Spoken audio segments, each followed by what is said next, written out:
নমস্কার, সুস্বাগতম। আমাদের এখনকার অনুষ্ঠান অমৃতধারা। প্রতিদিনের অনুষ্ঠান আপনারা সোনার বাংলা টিভি চ্যানেলে দেখছেন। ইউটিউবে প্রোগ্রাম থাকছে, ইউটিউবেও কিন্তু সোনার বাংলা ইউটিউবে গিয়ে মহারাজের নামটা লিখলেই আপনারা পেয়ে যাবেন প্রোগ্রামগুলি। আপনারা লাইভে অংশগ্রহণ করবেন, অবশ্যই ডেট অফ বার্থ বলবেন, নাম, বয়স, গোত্র, আর কিচ্ছু না, নাম, গোত্র আর ডেট অফ বার্থটা বলুন। মহারাজ যা বলার বলে দেবেন। সামনেই কিন্তু সরস্বতী পুজো এসেই গেল, আর মাত্র 2 দিন হাতে সময় পাচ্ছেন। যারা ছাত্রছাত্রী এখনো এসে উঠতে পারেননি কিন্তু রেজাল্ট নিয়ে ভীষণ চিন্তিত, কি হবে জানেন না, অভিভাবকরাও চিন্তিত, তাদের জন্য বললাম এই সোমমঙ্গলের মধ্যে যোগাযোগ করুন। আর তারপরেই শিবরাত্রির যোগ আছে, সেই নিয়ে অনেক কথা আলোচনা হবে। আপনারাও ফোনে চলে আসুন, প্রতিদিনের অনুষ্ঠানে আপনাদের স্বাগত জানাই। আপনারা রেড বক্সের নাম্বারটা লিখে রাখুন, কথা বলবেন। লাল বক্সের নাম্বারে অনুষ্ঠানের পর সবাই কথা বলবেন। ফোন আসা অলরেডি শুরু হয়ে গেছে, আমি দেখতেই পাচ্ছি। আপনারা কিন্তু লাল বক্সের নাম্বারটাও লিখে রাখুন, কিন্তু পরে যোগাযোগ করবেন। উপস্থিত আছেন শ্রীমৎ স্বামী পরমাত্মানন্দনাথ ভৈরবগিরি মহারাজ।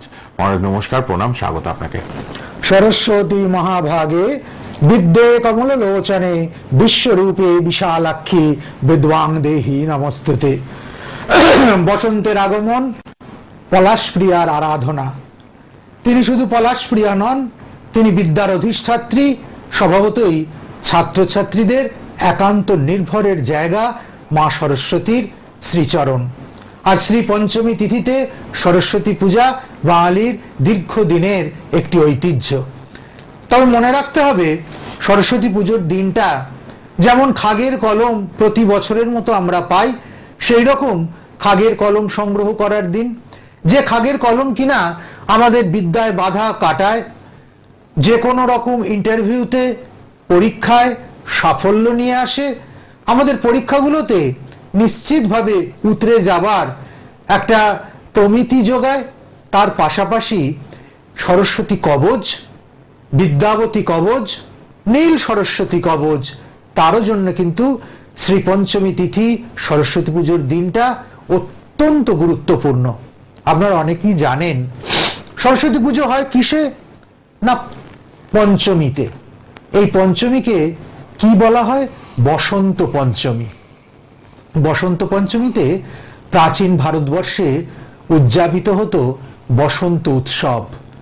এদিন ছিল প্রাচীন ভারতের, প্রাচীন সনাতনী সংস্কৃতির একেবারে মদন মহোৎসব।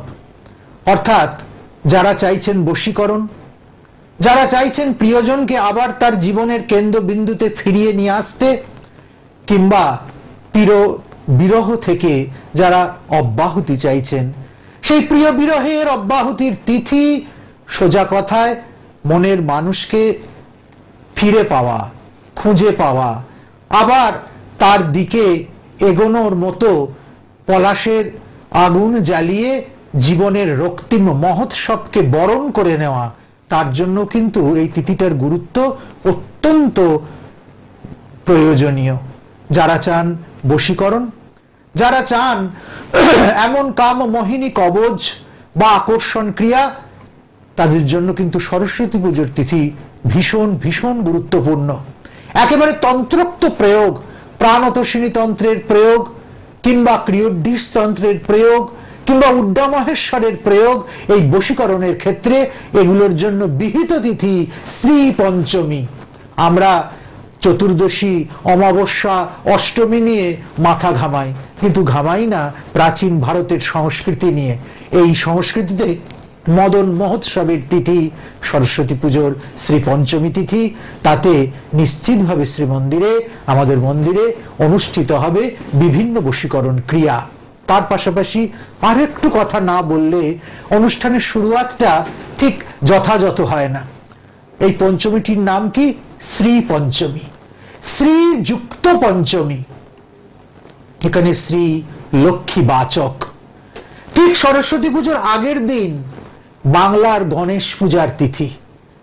এখন আমরা যারা দুর্গাপূজার আগে গণেশ চতুর্থী করি, অনেকটা মহারাষ্ট্রের গণেশ মহোৎসবকে অনুকরণ করে আমরা বাঙালিরা যখন সমস্ত কৃষ্টি সংস্কৃতিকে আবাহন জানাই, তখন নতুন নতুন উৎসব তো আমাদের চলমানতার সঙ্গে যুক্ত হবেই। কিন্তু বাংলার প্রাচীন পরম্পরা ছিল সরস্বতী পুজোর আগের দিন গণেশ পুজো করায়। একেই বলা হয় বিনায়ক চতুর্থী। এই বিনায়ক চতুর্থীর গণেশ পূজাও অনুষ্ঠিত হবে তার পরের দিন একসঙ্গে দুটি দেবীর পূজা করতেন প্রাচীন বঙ্গের মানুষ, সেটা হচ্ছে লক্ষ্মী এবং সরস্বতী। যারা বলেন লক্ষ্মী সরস্বতীর মধ্যে কখনো নাকি মিল হয় না, বিদ্যা চাইলে অর্থ চলে যায় আর অর্থ চাইলে বিদ্যা অধরা থেকে যায়, তাদের বোধহয় কোথাও একটু ভাববার সময় এসেছে। এই সরস্বতী পুজোর দিন যারা আর্থিক কষ্টে ভুগছেন, চাকরি বাকরি যাদের নেই, যাদের সামাজিক বিশৃঙ্খলতার শিকার হতে হচ্ছে, আর্থিক সংকটাপন্ন অবস্থার শিকার হতে হচ্ছে, এদিন আপনারা নিশ্চিন্ত মনে লেখনী মৎস্যাধারের সঙ্গে মা লক্ষ্মীরও পূজা করুন। সরস্বতী পূজার মাহাত্ম্য যত না মূর্তিতে, তার থেকে অনেক অনেক বেশি লেখনী মৎস্যাধারে, অর্থাৎ ওই মাটির খাগের যে মাটির দোয়াত আর খাগের কলম, বইয়ের ওপর তাকে রেখে ফুলমালা দিয়ে সাজিয়ে মা সরস্বতীর সামনে আমরা দিই, ওরই ওপরে মায়ের আসল পুজোটা কিন্তু সম্পন্ন হয়। আর তারই সঙ্গে সঙ্গে এদিন শ্রী সূক্তের দ্বারা মা লক্ষ্মীর বিশেষ অভিষেক করান। একটি আলাদা নৈবেদ্যের ব্যবস্থা করুন লক্ষ্মী পূজার জন্য। সরস্বতী পূজার মধ্যেই এই লক্ষ্মী পূজাটা কিন্তু হয়ে যাবে। নিশ্চিতভাবে আপনার সংসারে শ্রী এবং সম্পদ নেবে আসবে। আরো একটি কারণে এই সরস্বতী পূজার তিথিটা, যারা হতাশ্বাস, যারা নানানভাবে আধুনিক প্রকরণ ব্যবহার করেও সন্তানের মুখ দেখতে পাচ্ছেন না, সেই সমস্ত দিশাহারা মানুষদের জন্য এই তিথির সন্ধেবেলা, সরস্বতী পুজোর সন্ধেবেলাটা খুব গুরুত্বপূর্ণ। পরের দিনই শীতল ষষ্ঠী। এই শীতল ষষ্ঠীর শুরু কিন্তু হয় সরস্বতী পুজোর সন্ধেবেলা থেকে। এই দিনকে জোড়া শিম, জোড়া কুল এবং জোড়া ফুল, যে কোনো ফুল জোড়া হতে হবে। যদি জোড়া ফুল না পান, তারে কুল এবং শিমের সঙ্গে সঙ্গে জোড়া কড়াইশুঁটি দেবেন। এই তিনটে জিনিস আপনার বাড়িতে নিশ্চয়ই শিল নোড়া আছে। যদি শিল না থাকে, এখন আধুনিক বাড়িতে শিল পাওয়া যায় না, তাহলে ঘরের এমন একটা কোণে রাখবেন যেখানে আপনার ঠাকুরের জায়গা আছে, সেইখানে কোনো চিত্রের পিছন দিকে, ঠাকুরের ছবি বা মূর্তির পিছন দিকে এই তিনটে জিনিসকে, কুল, শিম, কড়াইশুঁটি জোড়া হতে হবে, তাকে ঠিক তার পিছন দিকে লাল কাপড়ে মুড়িয়ে রেখে দিন। পরের দিন এই অবস্থায় তাকে বার করে নিয়ে গিয়ে তেল সিঁদুর মাখিয়ে কোনো প্রবাহিত জলে দিয়ে দিন। সেটা নদী হতে পারে, সেটা গঙ্গা হতে পারে, সেটা যে কোনো প্রবাহ হতে পারে, সেখানে দিন এবং মা ষষ্ঠীর কাছে প্রার্থনা করুন। সরস্বতী পুজোর পরের দিন শীতল ষষ্ঠীর দিন দেখুন প্রাচীন ভারতবর্ষের যে জীবন, পুরনো বঙ্গের যে প্রবাহ, যেখানে বারবার আমরা সুখী সংসার খুঁজেছি, সুখী দাম্পত্য খুঁজেছি, সুখী সম্পর্ক খুঁজেছি, সেখানে কিন্তু এই সমস্ত ছোট ছোট ক্রিয়াগুলো আমাদের সাংসারিক অনেক বাধা, পরিবারের অনেক দুঃখ, দৈন্য, কষ্ট তাকে অতিক্রম করতে সাহায্য করেছিল। আপনারাও করে দেখুন, কারোর কাছে না গিয়ে কেবল তিথির উপর, দেবতার উপর এবং আমাদের পরম্পরার উপর ভরসা করে আপনার জীবন সুখী এবং সুন্দর হয়ে উঠতে পারেন।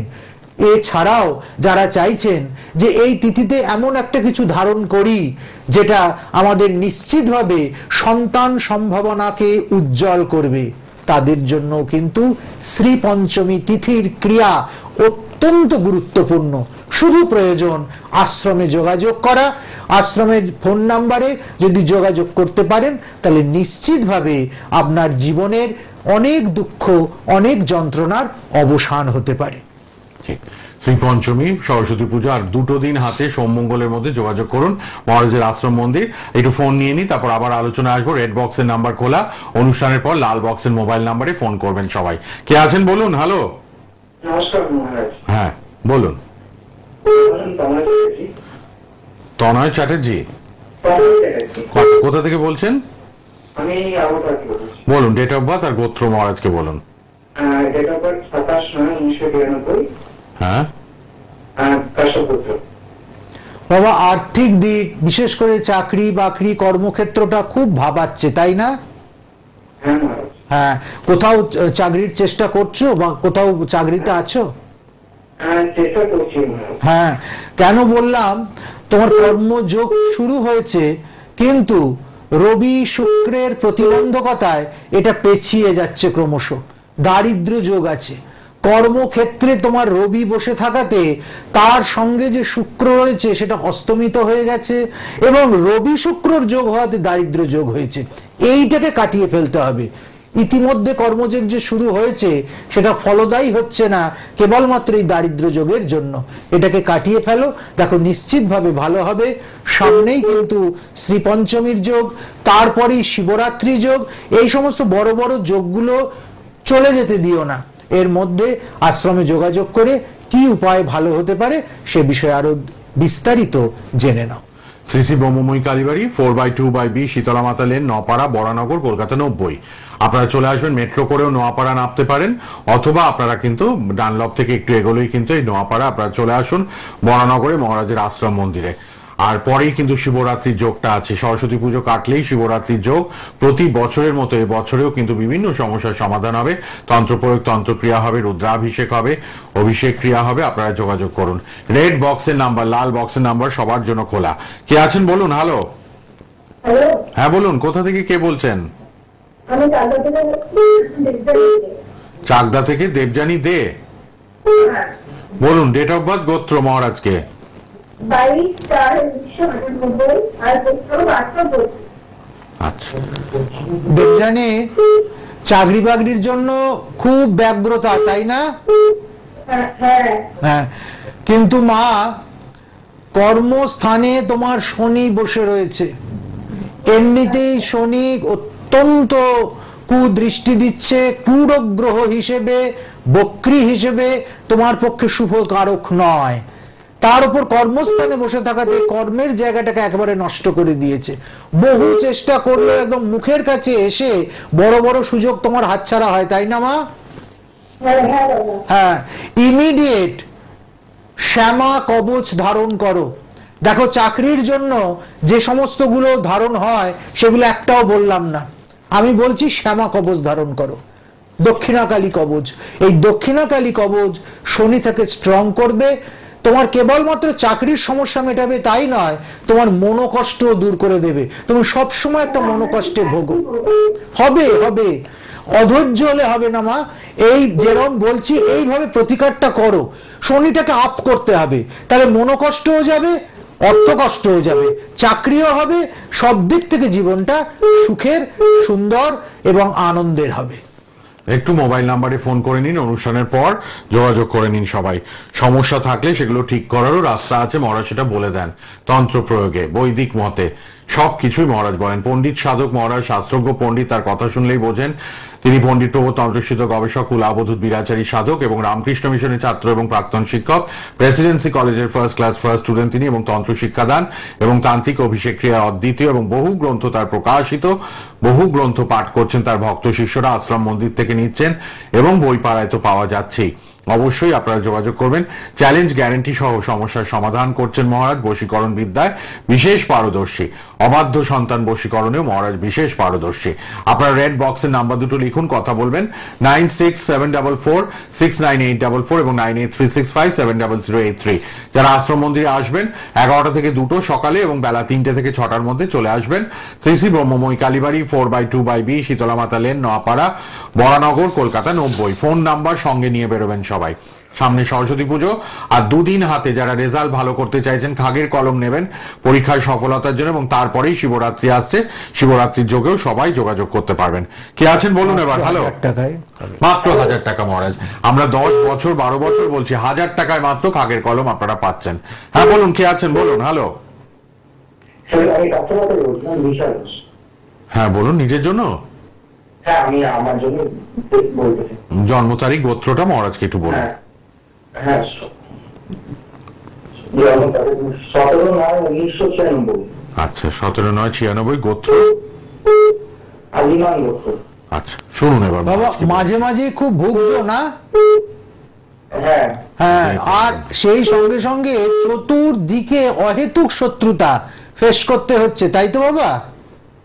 হ্যাঁ, এই দুটো থেকে যদি বেরোতে চাও আর সেই সঙ্গে সঙ্গে যদি একটা আর্থিক নিশ্চয়তা জীবনে নিয়ে আসতে চাও, তাহলে কিন্তু অতি অবশ্যই কাল সর্প খণ্ডন করতে হবে।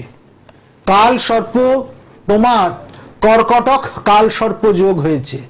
এই কাল সর্প তিনটে জায়গায় জাতককে বেগ দেয়।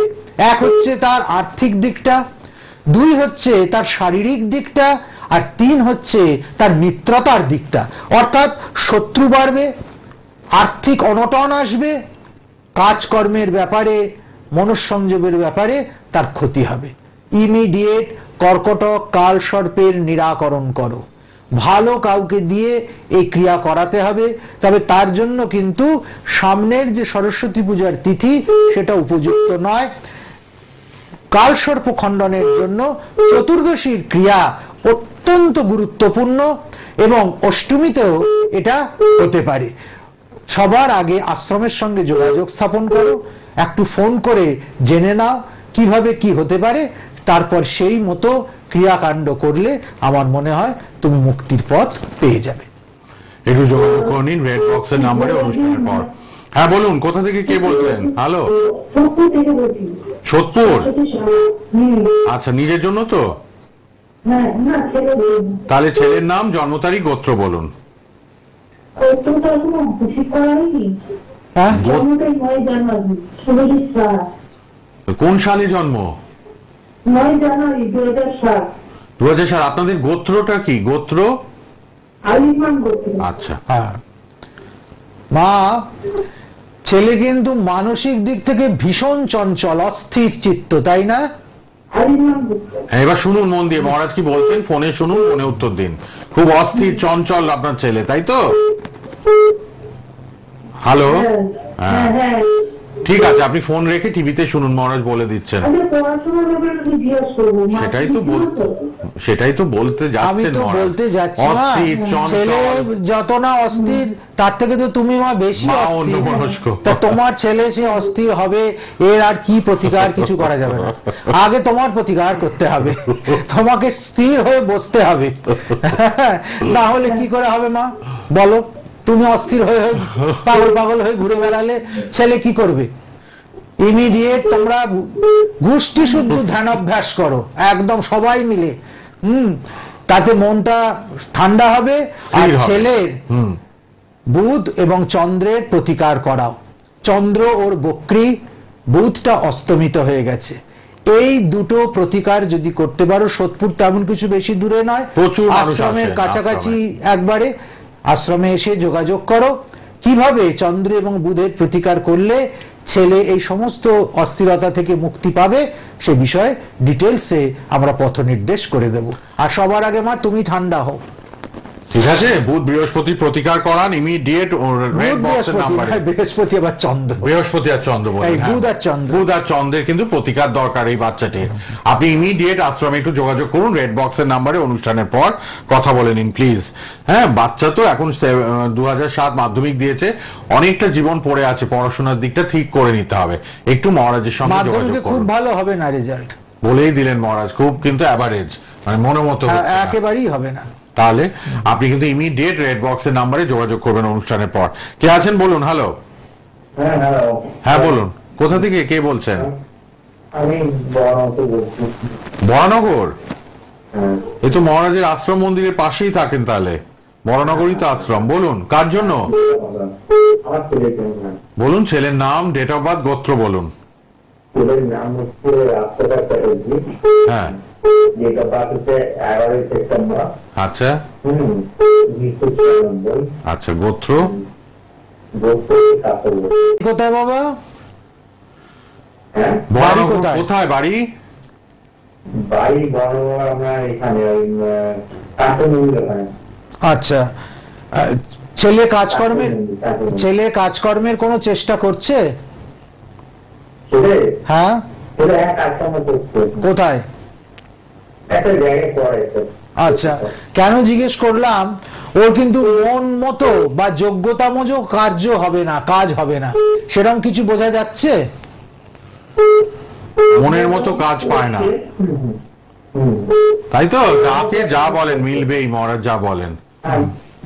মনোমতো কাজ নয়, হ্যাঁ বেটার দরকার। তাহলে মনোমত এটাই কাজ তো হলে মহারাজ কেউ তো বললেন। বেটার খোঁজে না, বেটার তখনই খোঁজে যখন মনোমত কাজ সে পাচ্ছে না। ঠিক। হ্যাঁ, ইমিডিয়েট সব সব বলে দেবো। ইমিডিয়েট ওর নবগ্রহ শান্তি করতে হবে। কেন নবগ্রহ শান্তি? একসঙ্গে ওর 4টি গ্রহ বিপরীত ফল দিচ্ছে, বুধ, রবি, কেতু এবং রাহু। এই রাহু কেতুর প্রতিকার, বুধ রবির প্রতিকার, এই 4টে প্রতিকার হচ্ছে মুখ্য প্রতিকার। সেই সঙ্গে সঙ্গে বিবাহ জনিত বিষয়ের জন্য প্রয়োজন হচ্ছে মঙ্গলের প্রতিকারটা করে নেওয়া। এখানে দেখা যাচ্ছে 5টি গ্রহের প্রতিকার করতে হচ্ছে, সেটা না করে আমি বলবো নবগ্রহ শান্তি একটি করাতে। একটি নবগ্রহ শান্তি করালে ভবিষ্যতে ওর চলার পথটাও ভালো হবে। এবং সামনে এই যে মাতঙ্গী নবরাত্রি শুরু হচ্ছে, এই মাতঙ্গী নবরাত্রিতে কিন্তু নবগ্রহ শান্তি বিশেষভাবে প্রয়োজন। সরস্বতী পুজোয় নয় তাই বলে, তার কটা দিন বাদে আসবে নবমী। সঙ্গে থাকুন এই ফোনে। নবমীর দিন যদি নবগ্রহ প্রতিকার করানো যায় তাহলে সবচেয়ে ভালো হবে। এই আরো ডিটেলসে জানবার জন্য কি করলে কি হয়, আশ্রমে বড়নগরে থেকে আমার আশ্রমে আসতে 10 মিনিট হয়তো সময় লাগবে, কাছের মন্দির থেকে আসতে, এসে সুষ্ঠুভাবে জেনে নিলে আমার মনে হয় এগিয়ে যাওয়াটা ঠিক হবে। মহারাজ আছেন সবার জন্য। রেড বক্সের নাম্বার লিখুন, লাল বক্সের নাম্বারে সবাই ফোন করবেন অনুষ্ঠানের পর। আশ্রমের ভাইরা খুব সহযোগিতা করে। যারা দূর থেকে আসবেন ফোন নাম্বার নিয়ে বেরোবেন। প্রতিদিন মন্দির খোলা, মহারাজের কাছে আসুন সকাল 11টা থেকে 2টো এবং বেলা 3টে থেকে 6টা। খাগের কলম নেবেন সরস্বতী পুজোয়, আর মাত্র 1000 টাকা। পরীক্ষায় সাকসেস পাওয়ার জন্য খাগের কলম প্রতি বছর দেন। সোম মঙ্গলের মধ্যে যোগাযোগ করুন। আর তারপরে শিবরাত্রির যোগ, কেউ হাতছাড়া করবেন না। জটিল কঠিন সমস্যা তন্ত্র প্রতিকার প্রতিবিধান পাবেন আপনারা। যোগাযোগ করুন লাল বক্সের নাম্বারে। অনুষ্ঠানের পর সবাই প্রতিদিন অনুষ্ঠান সোনার বাংলায় মহারাজের দেখবেন অমৃতধারা অনুষ্ঠান। কে আছেন বলুন এবার। হ্যালো, হ্যাঁ বলুন, কোথা থেকে কে? দুর্গাপুর থেকে। আপনার ভাগ্নের নাম বলুন, ডেট অফ বার্থ, গোত্র। আর শাণ্ডিল্য গোত্র, তাই তো? আচ্ছা, হ্যাঁ। ভাইপোর বিবাহ হয়েছে? বিয়ে হয়ে গেছে আপনার? এখনো হয়নি। বিয়ের চেষ্টা করা হচ্ছে? হ্যাঁ, কিন্তু ভাগ্নের ক্ষেত্রে যেটা সবচেয়ে বড় অসুবিধা, ওর বিয়েটা কিন্তু বেঁধে রাখা হয়েছে। তার জন্যই কিন্তু এত প্রবলেম হচ্ছে বিয়ের দিকটাতে। ইমিডিয়েট এই বেঁধে রাখা ব্যাপারটাকে ঠিকঠাক করে নিতে হবে। এবং এটা করেছে একেবারে কাছাকাছি জায়গা থেকে, অতি পরিচিত জনের মধ্যে থেকে এ কাণ্ডটা হয়েছে। ইমিডিয়েট পরমন্দ খণ্ডন করাতে হবে। পরমন্দ খণ্ডন করালে দেখা যাবে ওর বিবাহটাও অগ্রসর হয়েছে। আর ওর খুব মাথা গরম, তাই না? হ্যাঁ, এই মাথা গরম আগে ঠিক করতে হবে। নিজেকে অনেকটা চেষ্টা করতে হবে, সবকিছু অন্যের দ্বারা হবে না। হ্যাঁ, আর মাথা আরো গরম হয়ে যাচ্ছে কেন? যেভাবে ওর উপর প্রয়োগটা হয়েছে তাতে শরীরের ওপর এফেক্ট আসছে, মন মেজাজ খারাপ হয়ে যাচ্ছে, সব দিক থেকে ও একদম অস্থির হয়ে রয়েছে। ইমিডিয়েট বাবা আশ্রমে যোগাযোগ করো, নাহলে বড় বিপদ আছে ছেলেটির। যোগাযোগ করুন ইমিডিয়েট। শুধু জানলে বসে থাকলে হবে না, মহারাজ কিন্তু পথপ্রদর্শক। মহারাজ সুন্দরভাবে বলে দেন সবকিছু। রেড বক্সের নাম্বার খোলা, লাল বক্সের নাম্বারে এবার যোগাযোগ করবেন সবাই। 9674469844, 9836570083। সোনার বাংলা ইউটিউবে গেলেই মহারাজের প্রোগ্রামটা এখন থাকবে আপলোড করা, আপনারা দেখতে পারবেন। আর মহারাজের মন্দির আশ্রম হচ্ছে শ্রী শ্রী ব্রহ্মময়ী কালীবাড়ি, 4/2/B, শীতলা মাতা লেন, নপাড়া, বরানগর, কলকাতা 90। সকাল 11টা থেকে 2টো এবং বেলা 3টে থেকে 6টা। সবাই আসবেন, যোগাযোগ করুন। প্রতিদিন অনুষ্ঠান দেখুন অমৃতধারা। সোমবার সন্ধ্যে 7:20, মঙ্গলবার সন্ধ্যে 7:20, বুধবার রাত 8:20, বৃহস্পতিবার দুপুর 3:25, শুক্রবার সন্ধ্যে 7:40, শনিবার দুপুর 3:25 এবং রোববার সন্ধ্যে 7টায় সোনার বাংলা টিভি চ্যানেলে লাইভ ফোন ইন অনুষ্ঠান। ভালো থাকবেন, আবার দেখা হচ্ছে। শিবরাত্রিতেও যারা কাজ করাবেন যোগাযোগ করুন। খাগের কলম 1000 টাকায় পাবেন, ইমিডিয়েট যোগাযোগ করুন সরস্বতী পুজোর মধ্যে। ভালো থাকুন মহারাজ, ধন্যবাদ। শেষ করলাম। সকাল 9টা থেকে মায়ের পুজো শুরু হবে। যারা পূজা দর্শন করতে আসতে চাইছেন তাদের জন্য বিনা বিনামূল্যে দুপুরে মায়ের অন্নভোগের ব্যবস্থা থাকবে। আর যারা ক্রিয়াকর্ম করবেন তারা তো জানেনই, দীর্ঘদিন আশ্রমের সঙ্গে আপনারা সংযুক্ত, তারা আসবেন, ক্রিয়াকার্য করালে মায়ের আশ্রম থেকে যতটা সম্ভব আপনাদের